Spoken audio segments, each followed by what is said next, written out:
क्या आप सभी दिसंबर में होने वाले ईएमआरएस एग्जाम की प्रिपरेशन कर रहे हैं? तो आज का ये वीडियो आपके लिए ही है।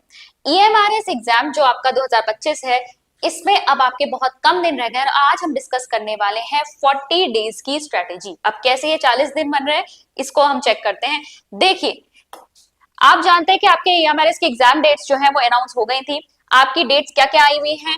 13, 14 एंड 21 दिसंबर, यानी आपका एग्जाम जो है अभी चल रहा है अक्टूबर, आज है 28 अक्टूबर और आपकी एग्जाम डेट क्या दे रखी है? 13, 14 और 21। यानी आपको कहां से पहले लेकर चलना है भाई? सबसे पहले तो 13 से पहले तो आपकी सारी तैयारी हो जानी चाहिए, ठीक है। अगर हम ध्यान दें तो 28 अक्टूबर से लेकर 6 दिसंबर तक मैं ले रही हूँ, ठीक है। 6 दिसंबर तक आपके ये 40 दिन बन रहे हैं। आप लास्ट वाले हफ्ते को भी ले सकते हैं, पर मैं जब भी एग्जाम्स की प्रिपरेशन करते हैं तो मैं लास्ट वीक को थोड़ा सा लीव आउट करना जरूरी समझती हूँ, ताकि हमारा रिवीजन वगैरह वहां पर हो सके। अदरवाइज आप कैलकुलेट कर सकते हैं, 13 तारीख से पहले यहाँ लास्ट 12 डेट पड़ेगी, 6 से 12 में आपके 6 दिन और हो गए, तो ये 46 डेज हो जा रहे हैं, ठीक है। टोटल 46 डेज हो जा रहे हैं। लेकिन हम अगर 6 दिसंबर तक की तैयारी ही मान के चले कि ये हमारी एंड डेट है और यहाँ तक हमारी सारी तैयारी हो जानी चाहिए, इसके बाद जो भी हम करेंगे वो सिर्फ और सिर्फ रिवीजन एंड एमसीक्यू प्रैक्टिस करेंगे, तो उस हिसाब से आपकी 40 दिन की स्ट्रेटेजी को आज हम इस वीडियो में डिस्कस करने वाले हैं।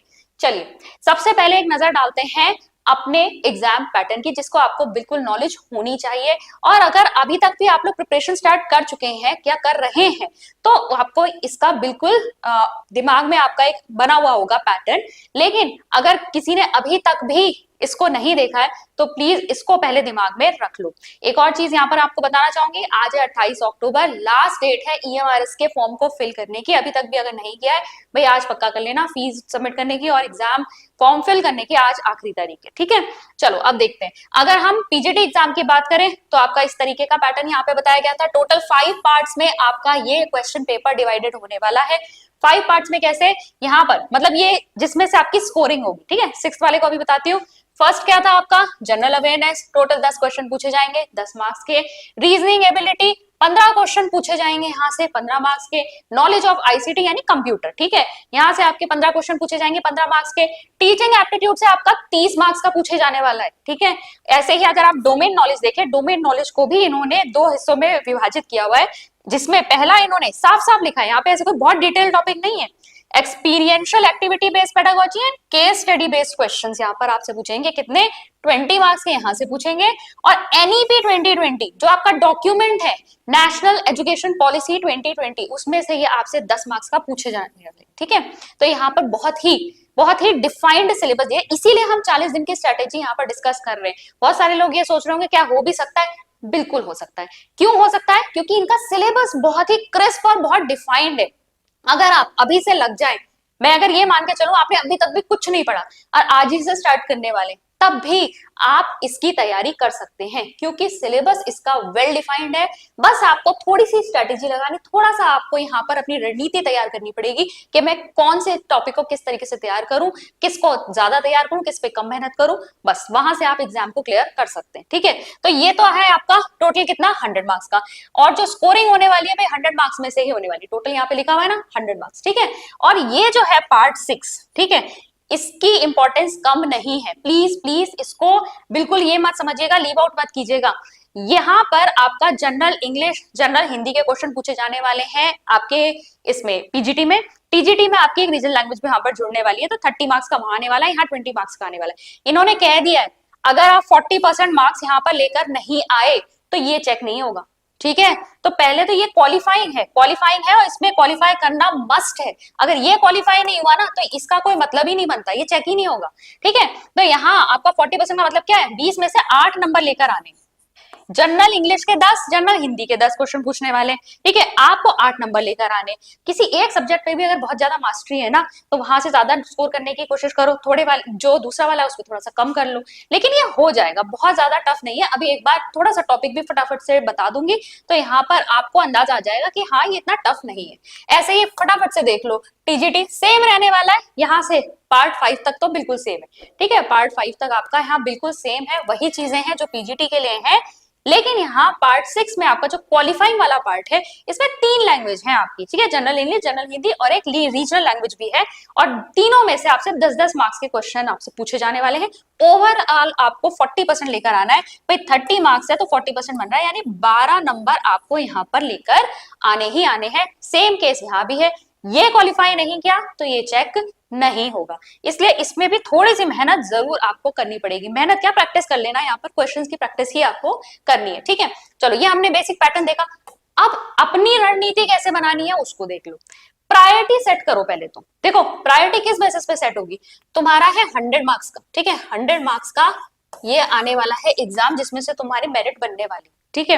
अगर हम पिछले बार की मेरिट वगैरह देखें तो 64 से 65% मार्क्स जो है वहां पर कट ऑफ गई थी आपकी। क्यों कह रही हूं मैं, क्योंकि हम डायरेक्टली वहां पर आपका कंपेयर नहीं कर सकते, क्योंकि उस समय जो एग्जाम पैटर्न था अलग टाइप का था, जो स्कोरिंग हुई थी 100 में से नहीं हुई थी, ज्यादा में से हुई थी, ठीक है। तो यहाँ पर है आपका 100 में से मार्क्स आपको लेकर आने हैं। अगर 60 to 65% मान के चलो कट ऑफ जाती है, तो समझ लो कि 70 से तो ऊपर का एम करो। जब एम रखोगे कि 70 से 80 के बीच में नंबर लेकर आने हैं, तब जाकर कहीं ना कहीं कट ऑफ को क्रैक कर पाओगे, ठीक है। तो अब देखो यहाँ पर जो इंपॉर्टेंट सेक्शन से क्या बन रहे हैं भाई, ज्यादा मार्क्स का कहां से पूछा जाने वाला, टीचिंग एप्टीट्यूड से, डोमेन नॉलेज से। टीचिंग एप्टीट्यूड से ही केवल 30 नंबर का, और बहुत अभी अब भी बताती हूँ यहाँ पर टॉपिक्स कम है। डोमेन नॉलेज में 30 मार्क्स का, जिसमें से क्या देख रहे थे आप, 10 मार्क्स की तो केवल एनईपी है। मतलब एनईपी का जो डॉक्यूमेंट है उसको अगर आपने अच्छे से पढ़ लिया, उसमें से 10 मार्क्स के क्वेश्चन पूछे जाने वाले हैं। साफ साफ बता दिया इन्होंने कि एनईपी के डॉक्यूमेंट में से हम 10 नंबर के देंगे आपसे, ठीक है।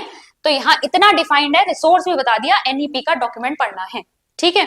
तो अब देखो डोमेन नॉलेज से 30, यहाँ से 30, तो ये क्या है, टोटल तो 60 हो जा रहा है। 100 में से 60 मार्क्स का तो यहीं से हो जा रहा है आपका, यहां से।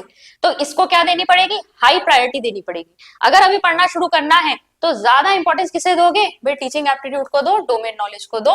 डोमेन नॉलेज में भी आपका पेडागोजी ही इंक्लूड हो रहा है। फिर आ रही है नॉलेज ऑफ आईसीटी, इसमें सारे कंप्यूटर से रिलेटेड क्वेश्चन है। अगर आप लोग कॉम्पिटिशन्स की तैयारी करते ही रहते हो तो आपने कंप्यूटर के बारे में बहुत बहुत देखा होगा, क्योंकि आपके जनरली हर कॉम्पिटिटिव एग्जाम में कंप्यूटर के क्वेश्चंस आते ही आते हैं, और वैसे ही क्वेश्चंस यहाँ पर पूछे जाते हैं। पिछली बार का पेपर उठा के देखो तो इन्होंने आपका जैसे मेमोरी कितने टीबी जीबी सब पे क्वेश्चन पूछा हुआ है, या फिर यहाँ पर क्वेश्चन ये किस तरीके के पूछ लेते हैं, मेमोरी के ऊपर क्वेश्चन पूछ सकते हैं यहाँ, ठीक है, टाइप्स ऑफ कंप्यूटर के ऊपर पूछ सकते हैं, लैंग्वेज पे पूछ सकते हैं। तो बेसिक से कंप्यूटर के क्वेश्चन यहाँ पर पूछे जाते हैं। ऑपरेटिंग सिस्टम लेयरिंग पर जो है आपका OSI जो लेयरिंग मॉडल है नेटवर्किंग का, उसके ऊपर आपसे क्वेश्चन पूछ लेते हैं। तो यहाँ पर जो है बेसिक कंप्यूटर आपसे पूछा गया है, 15 मार्क्स का आने वाला है, ठीक है, ये आपको करना है। फिर आती है रीजनिंग एबिलिटी। रीजनिंग एबिलिटी में से भी आपको 15 मार्क्स का तैयार करना है।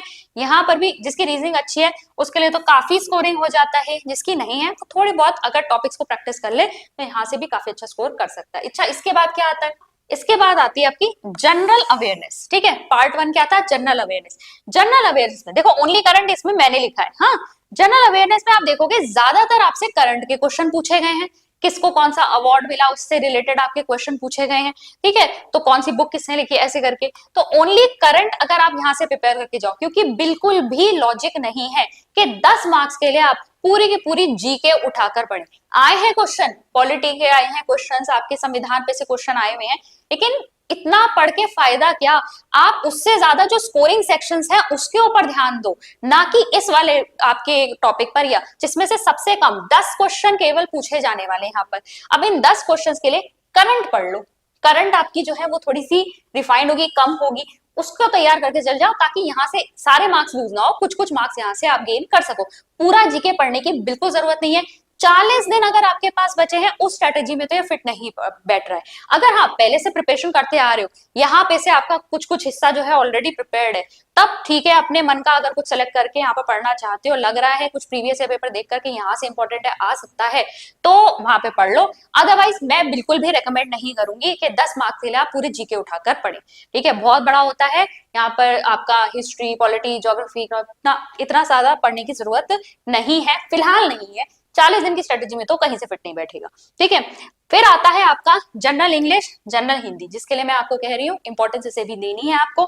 इसके लिए करिए आप अगर आपके पास सिर्फ 40 डेज है, कुछ कुछ लोगों के देखो एक लैंग्वेज पे तो आपका कमांड होगा ही होगा। अब ज्यादा से ज्यादा एमसीक्यूज प्रैक्टिस कीजिए, ठीक है, एमसीक्यूज आप प्रैक्टिस कर सकते हैं। यहाँ पर जो टॉपिक्स आपसे पूछे जाने वाले हैं उसमें अधिक से अधिक आप एमसीक्यू प्रैक्टिस करें, वो आपको बहुत ज्यादा फायदा देगा। इसके लिए आप कोई भी जो आपकी कॉम्पिटेटिव एग्जाम्स में यूज होने वाली जनरल इंग्लिश, जनरल हिंदी के लिए बुक्स होती है, एक्सटर्न वगैरह के ले सकते हो, लूसेंट वगैरह ले सकते हो, वहां से आप बुक्स को चेक करो, एमसीक्यूज करो, प्रैक्टिस करो, उससे ही आपको यहाँ पर काफी फायदा हो जाएगा। ठीक है, आगे बढ़ते हैं। टारगेट स्कोर जैसा कि मैंने बताया, कम से कम आपको एम तो करना पड़ेगा। एम इतना रखो 70 से 80 के बीच में, क्योंकि 64 टू 65% तो कट ऑफ ही गई थी, तो इससे तो ऊपर ही लिखना पड़ेगा। तो 70 से 80 के बीच में जब अपना एम करोगे कि मैं इसके बीच में तो कम से कम लेकर, तब जाकर कट ऑफ के पास कहीं ना कहीं पहुंच पाओगे। चलो, टाइम एलोकेशन अगर देखना है, अभी 40 दिन की स्ट्रेटेजी में टाइम एलोकेशन में अगर ये मान के चलूं कि आपने देखिए प्रिपरेशन नहीं की है, तब भी कम से कम मिनिमम आपको 3 to 4 आवर्स तो देने ही होंगे। ठीक है, ये मिनिमम एक मैंने एवरेज सा बता दिया है। कभी कभी ऐसा होता है मन बहुत लग जाता है, आप इससे भी ज्यादा टाइम दे सकते हो। कभी कभी ऐसा होता है कि हमारा कोई कोई दिन जो है कहीं व्यस्त चला गया किसी और चीज में, तो हमारा टाइम थोड़ा सा मिस आउट हो जाता है। अब इसमें बहुत सारी चीजें आपको इंक्लूड करनी होती है। आपको टॉपिक्स तो यहाँ पर जो है वो आपने डिफाइन करने ही है कि आज मैं इतना पोर्शन कवर कर लूंगा, आज इतना पोर्शन कवर हो जाएगा। साथ ही साथ MCQ practice, previous year paper, उनको आपको ध्यान में रख के चलना ही है। प्रीवियस ईयर पेपर तो सबसे पहले चेक कर लेना। मैंने पैटर्न समझा दिया है, पैटर्न के बाद नेक्स्ट स्टेप आपका जो होना चाहिए वो प्रीवियस ईयर पेपर ही होना चाहिए। जब तक प्रीवियस ईयर पेपर नहीं देखोगे, समझ में नहीं आएगा कहां से कैसी तैयारी करनी है। Previous year paper are must, आपको देखना ही पड़ेगा, उसे आधार बनाओ, उसे बेस बनाओ, उसके बेसिस पे ही अपने टॉपिक्स डिसाइड करो और पढ़ाई स्टार्ट करो। ठीक है, प्रायोरिटी मैंने बता दी है, आपका क्वेश्चंस के अनुसार आपको किसे देनी चाहिए। अब ये देखिए, टीचिंग एप्टीट्यूड में यहाँ पर हम देख रहे थे। अब देखो पार्ट 4 टीचिंग एप्टीट्यूड दे तो यहाँ पे जरा सा रखा है, कुछ और एडिशनल टॉपिक्स भी बता देती हूँ क्या क्या यहाँ पर दे सकते हैं। भाई टीचिंग का नेचर हो गया, कैरेक्टरिस्टिक्स हो गया, ऑब्जेक्टिव्स हो गया। अब देखो टीचिंग में ही ना सिर्फ यही नहीं आता, जब शिक्षण पढ़ने चलोगे, जैसे कि मैंने इसमें एक वीडियो डाल भी दी है, ठीक है, वो आप चेक कर लेना। नेचर कैरेक्टरिस्टिक्स मैंने उसमें कवर कराए थे, साथ ही साथ मैंने आपको पढ़ाए थे लेवल्स। ठीक है, उसके बाद अभी हम कुछ और वीडियोस भी डालते रहेंगे, बहुत ज्यादा इंपॉर्टेंट होगा। देखो कुछ कुछ टॉपिक्स तो यूट्यूब पे ऐसे ही आपके कवर हो जाएंगे, बहुत ज्यादा इंपॉर्टेंट टॉपिक मुझे लगेगा मैं मेंबर्स वाले उसमें भी डाल दूंगी। अगर आप चाहें तो चैनल की मेंबरशिप ले सकते हैं, वहां से आपको काफी कुछ जो है तैयारी हो जाएगी। तो अब यहाँ पर देखो लेवल्स जो है वो आ जाएंगे, आपके फेजेस ऑफ टीचिंग आ जाएंगे। टीचिंग के वेरिएबल्स होते हैं भाई, ठीक है, टीचर होता है, स्टूडेंट होता है, ठीक है, dependent variable, independent variable, intermediate variables होते हैं आपके, इनके कुछ फंक्शंस होते हैं, ठीक है, हर फंक्शंस हैं इन वेरिएबल्स के। फिर आप देखेंगे यहाँ पर अप्रोचेस होती हैं, ठीक है, टीचिंग के। फिर यहाँ पर मेथड्स तो इन्होंने लिखे ही हुए, मेथड्स होती हैं, स्ट्रेटजीज होती हैं, टीचिंग एड्स होती हैं। फिर इसके बाद लर्नर की कैरेक्टर्स, फैक्टर्स कौन कौन से टीचिंग को अफेक्ट करते हैं। टीचिंग के मॉडल भी होते हैं, आईसीटी मॉडल्स वगैरह जो है वो भी इस बार पिछली बार पूछे गए थे, तो उसको भी आपको थोड़ा ध्यान में रखना पड़ेगा। तो ये तो हुआ शिक्षण। इसके अलावा लर्नर की कैरेक्टरिस्टिक क्या होती है, तो इससे आप लर्निंग को भी यहाँ पर इंक्लूड कर सकते हैं। बाकी आप प्रीवियस ईयर पेपर को भी एक बार चेक करना, जो भी एडिशनल टॉपिक्स अगर आपको दिखाई दे रहे, तो मैं तो यहाँ पे कवर कराऊंगी ही कराऊंगी, आपको यूट्यूब पे भी कुछ कुछ वीडियोस मिल जाएंगे यहाँ पर, तो वो तो आप यहाँ पर चेक कर ही सकते हैं, पर अपने आप से भी एक बार प्रीवियस ईयर पेपर को चेक करना। फिर इवैल्यूएशन सिस्टम में तो बहुत कुछ आ जाता है। इवैल्यूएशन सिस्टम में आगे आपका मेजरमेंट क्या होता है, असेसमेंट क्या होता है, ठीक है, इवैल्यूएशन क्या होता है, टाइप्स ऑफ क्वेश्चन कैसे बनते हैं, ठीक है, टाइप्स ऑफ क्वेश्चंस, ठीक है। यहाँ पर ऑब्जेक्टिव्स है, ऑब्जेक्टिव्स वाला टॉपिक बहुत इंपॉर्टेंट है ना, जिसमें आपकी ब्लूम्स की टेक्सोनॉमी आती है। ब्लूम्स टेक्सोनॉमी यहाँ पर आएगी, तो जो ब्लूम की टेक्सोनॉमी है उसमें आपके क्या है, उसमें आपके वर्गीकृत किए गए ना, cognitive domain, affective domain, psychomotor domain. तो हर डोमेन को चेक करने के लिए किस टाइप के क्वेश्चंस यहाँ पर पूछे जाते हैं, किस टाइप के क्वेश्चन से कौन सा टाइप का ऑब्जेक्टिव जो है या कौन सा डोमेन जो है आप टेस्ट कर सकते हो, वो यहाँ पर आपको पता होगा, ठीक है। देन आपका यहाँ पर टीचर मेड टेस्ट होता है, स्टैंडर्डाइज टेस्ट होता है, पावर टेस्ट होता है, स्पीड टेस्ट होता है, बहुत तरह की चीजें होती हैं। फिर सीसीई को तो आपको लीव आउट करना ही नहीं है, सीसीई, ठीक है। एक और चीज यहाँ पर निकली है, school based assessment, school based assessment SBA, ये भी आपको पता होना चाहिए। तो कुछ कुछ ऐसे टॉपिक्स हैं इनके अंदर अंदर है, ठीक है, इन्होंने ऊपर से एक ब्रॉड एक दे दिया टॉपिक का नाम, उसके अंदर कुछ कुछ चीजें जो है आपकी डीप भी है, तो वो आपको जरूर यहाँ पर चेक करनी है। और वो जब आप स्ट्रक्चर्ड वे में पढ़ोगे ना, चाहे आप बुक से पढ़ रहे हो, चाहे किसी का कोर्स ले रहे हो, तभी आपको वहां पर समझ में आएंगी, ठीक है। या फिर आप अपनी बीएड वगैरह की किताबें वगैरह देखेंगे, जिसने अभी रिसेंट किया है, तो हो सकता है उनके पास बुक्स भी अवेलेबल हो, तो उसमें भी आपको काफी कुछ मटेरियल मिल जाएगा। अब डोमेन नॉलेज पे आ जाओ। देखो यहाँ पर जो था आपका किससे था, टीचिंग और इवैल्यूएशन से रिलेटेड था। बहुत ज्यादा इधर उधर नहीं भागना है, ये नहीं कि साइकोलॉजी की बहुत सारी बैठ के वहां पर वीडियोस कवर करने में लगे, नहीं, उस टाइप का नहीं आएगा। और क्वेश्चंस भी आपके फैक्चुअल टाइप के आते हैं, ठीक है। तो ये थोड़ा सा आपको प्रीवियस या पेपर का जब पैटर्न देखोगे उसी से समझ में आएगा। अब जरा डोमेन नॉलेज पे आ जाओ। डोमेन नॉलेज में भी देखो क्या दिया गया, एक्सपीरियंशियल एक्टिविटी बेस्ड पेडागोजी, ठीक है। अब एक्सपीरियंशियल लर्निंग क्या होती है, मेरे हिसाब से तो इसमें कोल्स का एक मॉडल भी पढ़ना चाहिए और जॉन डीवी का जो आपका एक्सपीरियंशियल पेडागोजी है उसके बारे में भी थोड़ा बहुत आपको देखना चाहिए। एक्टिविटी बेस्ड पेडागोजी क्या होती है, इसके अलावा इन्होंने केस स्टडी बेस्ड क्वेश्चन के लिए कहा है। केस स्टडी बेस्ड क्वेश्चन मतलब ये एक केस जैसा आपको दे देंगे, छोटा सा आपको पैराग्राफ जैसा दे देंगे और उसके ऊपर आधारित आपसे लगभग 5 क्वेश्चंस यहाँ पर पूछ देंगे, ठीक है। तो यहाँ पर ये 2 भी आ सकते हैं, 2 क्वेश्चंस आ सकते हैं आपके, क्योंकि यही आपका कितने मार्क्स का बताया, 20 मार्क्स का बताया, ठीक है। 20 मार्क्स का ये आपका बताया है। तो मेरे हिसाब से यहाँ पर केस बेस्ड स्टडी क्वेश्चन जो है आपके, केस स्टडी बेस्ड क्वेश्चन ये आपके लगभग 2 हो सकते हैं, जिसमें 5-5 क्वेश्चन ईच आपसे पूछ ले, ठीक है। तो इस तरह का क्वेश्चन एक बार पिछली बार आया है, ठीक है, एक बार उसको भी चेक करेंगे जब हम यहाँ पर प्रैक्टिस करेंगे आगे ईएमआरएस के जो भी आपके वीडियोस आएंगे उसमें। फिर आपका नेशनल एजुकेशन पॉलिसी, जो आपका एक डॉक्यूमेंट है एनईपी का, उसको आपको ढंग से पढ़ लेना है। स्ट्रक्चर क्या होता है, फाउंडेशन लेवल जो आपका है, प्रिपरेटरी लेवल जो है, कौन सी एज के बच्चे कौन से लेवल पर होते हैं, ठीक है, उनमें किस तरीके की आपके गोल्स रखे गए हैं कि क्या क्या बच्चे को आना चाहिए, एफएलएन की बात की गई है। तो ये सारी चीजें जो है ये सब एनईपी में नोट डाउन है, और भी बहुत सारी चीजें हैं इसमें, तो वो आपको क्या करनी है यहाँ पर, जैसे परख वगैरह है वो सब आपको पता होना चाहिए। देन यहाँ पर नॉलेज ऑफ आईसीटी पर अगर हम आ जाए, ठीक है, नॉलेज ऑफ आईसीटी में क्या पूछा है इन्होंने, फंडामेंटल ऑफ कंप्यूटर सिस्टम, ठीक है। फंडामेंटल ऑफ कंप्यूटर सिस्टम में क्या क्या आ जाता है आपका, कंप्यूटर में क्या क्या चीजें होती हैं, ठीक है। आपका सीपीयू है, यहाँ पर कंट्रोल यूनिट, एएलयू वगैरह, यहाँ पर हार्डवेयर सॉफ्टवेयर क्या है, यहाँ पर बेसिक ऑपरेटिंग सिस्टम्स आपके कौन कौन से होते हैं, ठीक है। फिर एमएस ऑफिस जिसमें आपका एमएस वर्ड आ जाता है, पावर पॉइंट आ जाता है, एक्सेल आ जाता है, उसके बारे में आप यहाँ पर देखेंगे, क्या बता आपसे क्या क्या यहाँ पर पूछ लें। यहाँ पर देखिए एमएस ऑफिस में अगर आप आएंगे तो पावर पॉइंट में आपका कितने टाइप के व्यू होते हैं, ठीक है, यहाँ पर अलग अलग ऑप्शंस है ना, और या फिर प्रेजेंटेशन के लिए आप कौन सा टूल यूज करते हैं एमएस ऑफिस में से, इस तरीके के आपके क्वेश्चन बन सकते हैं। देन कीबोर्ड शॉर्टकट्स तो इंपॉर्टेंट, पिछली बार भी क्वेश्चन आया है, कीबोर्ड शॉर्टकट्स होते हैं, इंपॉर्टेंट है ये आपका। जनरली भी आप कोई कॉम्पिटेटिव एग्जाम देते हैं तो उसमें कंप्यूटर बेस्ड इस तरह के क्वेश्चन आपसे पूछ लिए जाते हैं। ये कोई भी आपका जो भी आप कॉम्पिटेटिव एग्जाम्स के लिए अगर तैयारी कर रहे हैं और कंप्यूटर वहां से पढ़ते हैं ना, उसमें एमसीक्यूज वगैरह रेडी करते हैं, अगर आप वहां से भी प्रिपेयर करेंगे तो आपका ये हो सकता है। बेसिक ही कंप्यूटर है यहाँ पर। अब देखो इंपॉर्टेंट कंप्यूटर से रिलेटेड टर्म्स कौन से, एब्रीवेशंस क्या क्या होती हैं, कंप्यूटर नेटवर्क्स के बारे में पूछ लेंगे, साइबर सिक्योरिटी इंटरनेट के बारे में पूछ लेंगे, ठीक है, टोपोलॉजी वगैरह आ सकती है, नेटवर्क सिस्टम आ सकते हैं, LAN MAN MAN, OSI layering के ऊपर क्वेश्चन पिछली बार आया था, वो इंपॉर्टेंट है, वो आपको पढ़ना चाहिए। तो ये जो है आईसीटी भी हम कवर करेंगे, ठीक है, यहाँ पर चैनल पे भी करेंगे, कोर्स में भी ऑलरेडी ये कवर्ड आपकी की जाएगी। तो ये जो है आपका बेसिक कंप्यूटर है, इसमें कुछ भी बहुत ज्यादा डिटेल नहीं है, इसको आप आराम से कवर कर सकते हैं। देखो यहाँ पर भी जो मैं बता रही हूँ ना, कोई बहुत लंबा चौड़ा सिलेबस मैंने नहीं बताया, 3 पार्ट खत्म हो गए यहाँ पर, ठीक है, जिसमें से ये वाला पार्ट कितने मार्क्स का था, 30 मार्क्स का, ये वाला पार्ट कितने मार्क्स का था, 30 मार्क्स का, सिर्फ 2 ही सेक्शन है इसमें। इसके बाद जो है आपका नॉलेज ऑफ आईसीटी, ये कितने मार्क्स का है, 15 मार्क्स का। अभी हम कितना कवर कर चुके हैं, 75 मार्क्स का तो मैंने यही कवर कर दिया है, ठीक है।